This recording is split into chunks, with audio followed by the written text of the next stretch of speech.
Bon début de soirée, mesdames et messieurs. Les usagers du transport adapté de la STO en a long sur le cœur, long à dire après un incident qui est survenu hier. On l'aurait forcé à remonter à bord du véhicule contre son gré, même si selon le transporteur, elle était dans son droit. Olivier Boissier là-dessus. Ghiseline Héner, 60 ans, est atteinte de sclérose en plaques. Bien qu'elle soit en fauteuil roulant, elle dispose de toutes ses capacités intellectuelles. À mi-chemin dans son trajet de transport adapté entre Elmer et sa résidence de Gatineau hier, elle a demandé à débarquer du véhicule. Je voulais aller me promener et prendre le soleil, du bon temps.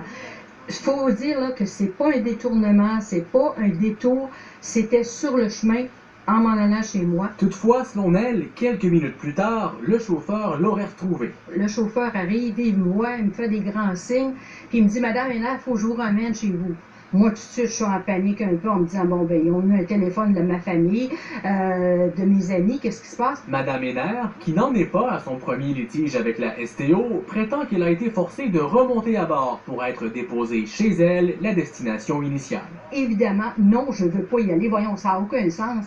Et là, je m'obstinais avec le chauffeur, puis il avait ouvert la vanne, il avait descendu la rampe, puis là, viens-t'en, puis il insistait, puis j'ai dit, ben voyons donc, je veux pas, c'est du kidnapping que vous faites. Et moi, j'ai parlé à la réceptionniste de la compagnie, et elle me disait, la STO nous oblige à vous ramener.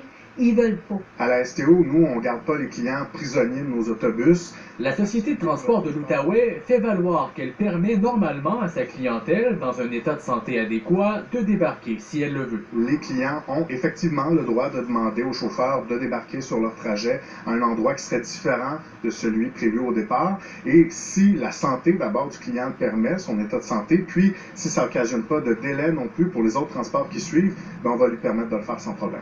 Or, cet avocat, en droit de la personne, en rajoute. Il croit que la liberté de Mme Héner n'a pas été respectée. On ne transporte pas du bétail, on transporte des humains. Donc, le côté humain devrait être toujours priorisé. Et il semble qu'avec la STO, on aurait peut-être intérêt à faire plus de formation. La Société de transport de l'Outaouais en est présentement à faire des vérifications avec les personnes impliquées pour faire la lumière sur cette histoire. Élément à considérer, c'était la première journée de travail du chauffeur impliqué. Olivier Boissier, TVA Nouvelles, Gatineau. Maintenant, l'intervention